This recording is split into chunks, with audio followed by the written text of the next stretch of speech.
बिस्मिल्लाहिर्रहमानिर्रहीम। Last time हमने chapter 9 पढ़ा है और अब हम चैप्टर नंबर 10 देखने लगे हैं, जिसमें 116 से लेकर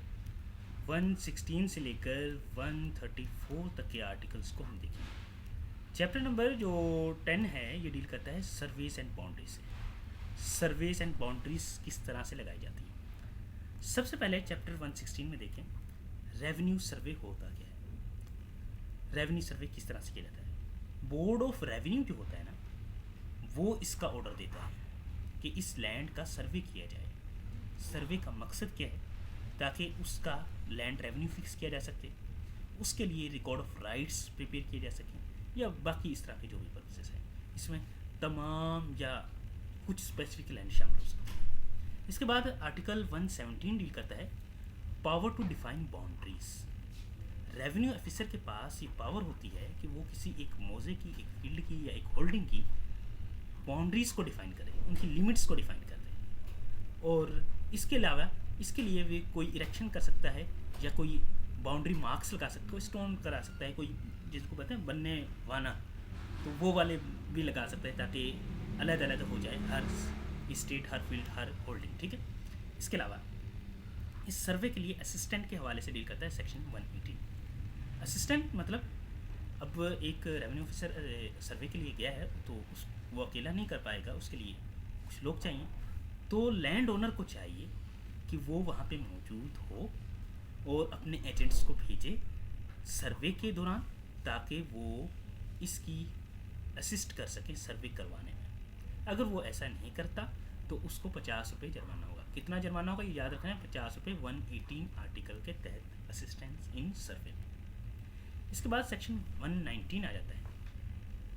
119 डील करता है ओनर्स असिस्टेंस इन मेजरमेंट। ऊपर सर्वे में असिस्टेंट, नीचे 19 में मेजरमेंट में असिस्टेंट। वो कहता है ऑनर को एक flag holder and chairman provide करना चाहिए फॉर व्हाट, फॉर मेजरमेंट। ठीक है। अगर वो ऐसा नहीं करता, अगर वो ऐसा करने में फेल होता है, तो फिर रेवेन्यू ऑफिसर क्या करेगा, एक लेबर हायर करेगा, कोई शख्स हायर कर लेगा, कोई लोगों को हायर कर देगा, और जो उनको हायर करने के दौरान जो खर्चा आया है वो उस लैंड ओनर की लैंड रेवेन्यू से लिया जाएगा। ठीक हो गया। इसके बाद आ जाते हैं प्रोफेशनल सर्विस। बोर्ड जो है, बोर्ड ऑफ रेवेन्यू की बात कर रहे हैं, वो प्रोफेशनल सर्वे एजेंसी को भी इस्तेमाल कर सकता है। किस पर्पस के लिए, सर्वे करने के लिए। और वो प्रोफेशनल सर्वे एजेंसी फिर एक नोटिफिकेशन जारी करती है इस मकसद के लिए, बल्कि बोर्ड ऑफ रेवेन्यू इस मकसद के लिए नोटिफिकेशन जारी करता है कि प्रोफेशनल सर्वे एजेंसी इस सर्वे को करेगी। एरिया, उस नोटिफिकेशन में क्या होगा, वो एरिया होगा जिसका सर्वे करना है, वो ऑफिसर इंचार्ज होगा जो आएगा करने के लिए, और बाउंड्री मार्क्स होंगे किस तरह के वो। इसके अलावा वो ऑफिसर्स जो those officers will have powers of revenue officer during the survey. ये जो प्रोफेशनल सर्वे एजेंसी वाले लोग होंगे इनके पास क्या पावर्स होंगी, जो पावर रेवेन्यू ऑफिसर के पास होती हैं वो वाली पावर्स होंगी। देन आ जाता है सेक्शन 121। डिमार्केशन का आपको पता है, डिमार्केशन मतलब कि हदबंदी करना, लाइनें लगाना। रूल क्या होंगे इसके लिए, डिमार्केशन के लिए बोर्ड ऑफ रेवेन्यू इसके लिए रूल बनाएगा कि कैसे बाउंड्रीज को मार्क करना है और किस फॉर्म में कौन सा मटेरियल इनको बाउंड्री मार्क्स करने के लिए यूटिलाइज करना है। इसके अलावा section 122 effect of boundary settlement. Boundary settle होगी तो उसके इफ़ेक्ट क्या होंगे। वो कहता है एक दफ़ा बाउंड्री सेटल होगी तो जो इसके इफ़ेक्ट हैं वो फाइनल हो जाएंगे। ठीक है।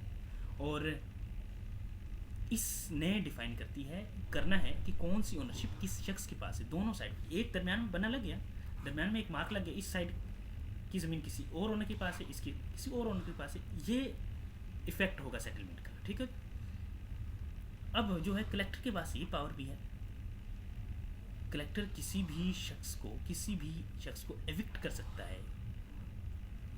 कहाँ से एविक्ट कर सकता है कि वो इस लैंड को ऑक्युपाई ना रखे। ठीक है। इसके बाद सेक्शन 123 किसे डील करता है, boundaries between riparian side states. Riparian side states, river side states, जो मतलब कि दरियाई इलाकों की ज़मीनें हैं, उनकी बाउंड्री के हवाले से डील करता है। आगे वाले सेक्शन हम इसके रिवर साइड स्टेट्स के हवाले से पढ़ेंगे। इनमें से क्वेश्चन कम आता है लेकिन आ भी सकते हैं। वो वाली लैंड जो रिवर एक्शन के थ्रू इफेक्ट हुई, इरोजन आ गया वहाँ पे, डिपोजिशन होगी, इरोजन आपको पता है जो कटाव आ जाता है, ज़मीन ख़राब हो जाती है, तो उस हवाले से बोर्ड क्या करता है कि एक परमानेंट बाउंड्रीज़ का ऑर्डर जारी करता है जो इन स्टेट के दरमियान में होता है। कलेक्टर जो है वो इसको फिक्स करता है, डिमार्केट करता है, इनको फेयरली डिमार्केट करता है। और ये कलेक्टर जो जब ये करता है वो किसकी अप्रूवल से कर रहा होता है? एग्जेक्टिव डिस्ट्रिक्ट ऑफिसर की। Executive district officer mean commissioner की अप्रूवल से। इसके बाद effect of fixing such boundary, जब वो रिवर स्टेट रिवर साइड की जो ज़मीनें हैं उनकी बाउंड्री को फिक्स कर देता है, तो ये जो फिक्सिंग होगी ये फाइनल होगी और परमानेंट होगी, हमेशा के लिए होगी। और rights over land on each side belong to the respective state, जो मैंने बताया कि इस साइड की किसी और के पास ज़मीन होगी, इस साइड की किसी और ज़मीन के पास होगी, और ये बीच में बाउंड्री मार्क होगा। वो कहता है अगर cultivated or variable land change हो जाती है तो ट्रांसफ़र तब तक सस्पेंड हो जाता है जब तक लैंड अनकल्टिवेबल नहीं बन जाती या वैल्यू लूज नहीं कर जाती। ठीक है।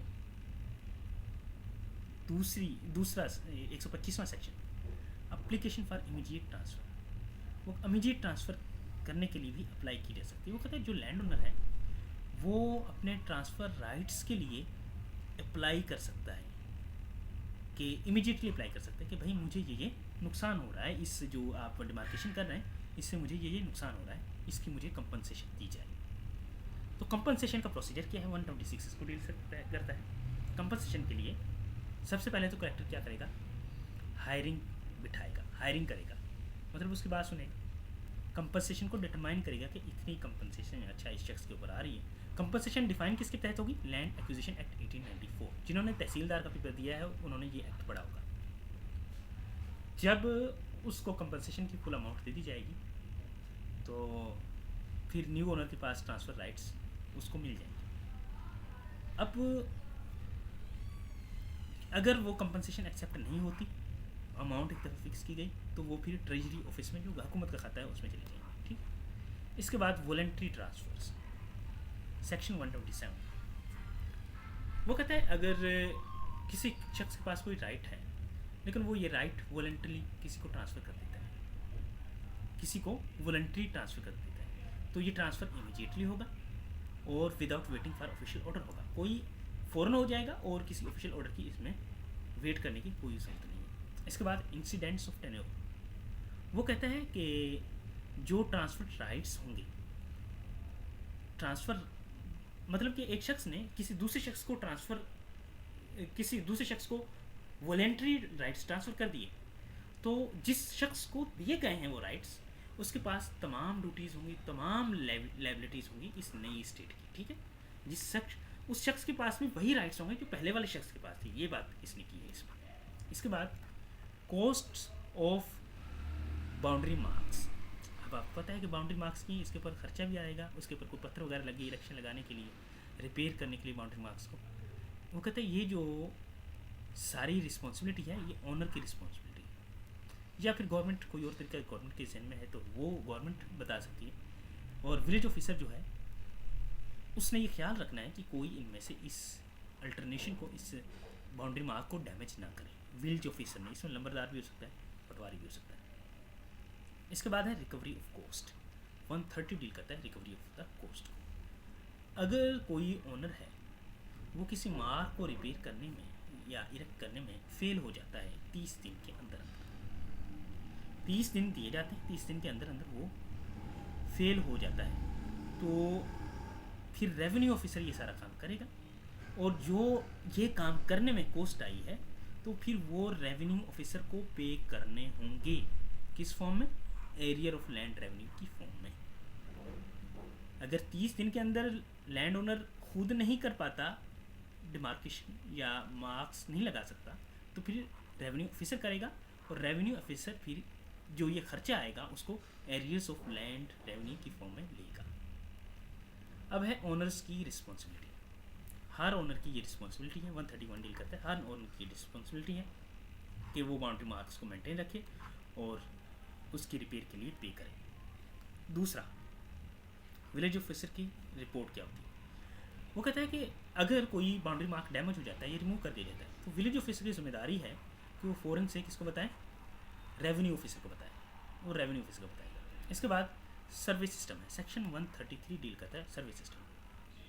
वो कहता है सर्वे जो है ना वो स्क्वेयर सिस्टम यूटिलाइज कर सकते हैं, रेक्टेंगुलेशन का सिस्टम होता है। कोई उसमें ना खसरा नंबर दिए जाते हैं इस स्क्वेयर सिस्टम में, आपको पता है। और इस स्क्वेयर सिस्टम में कोई भी खसरा नंबर 1 एकड़ से छोटा नहीं होता, ठीक है, कोई भी 1 एकड़ से छोटा नहीं होता। और हर सब डिवीज़न के लिए कुछ कंडीशन सेट की जाती हैं और ये कंडीशन बोर्ड ऑफ रेवेन्यू ही करता है। इसके बाद penalty for damaging boundary marks. अगर कोई शख्स है वो किसी बाउंड्री मार्क को डैमेज कर सकता है, रिमूव कर देता है या अल्टर कर देता है खुद ब खुद ही किसी अथॉरिटी के बगैर भी, तो उसको 500 रुपये जुर्माना होगा। और इसके अलावा वो क्रिमिनल प्रोसिक्यूशन को भी फेस कर सकता है।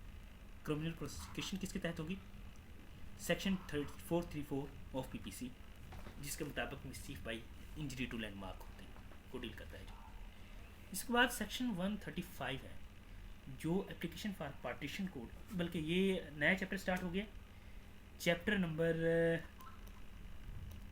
11 ये स्टार्ट हो रहा है। इस चैप्टर नंबर 11 को हम नेक्स्ट उसके अंदर वीडियो के अंदर पढ़ेंगे।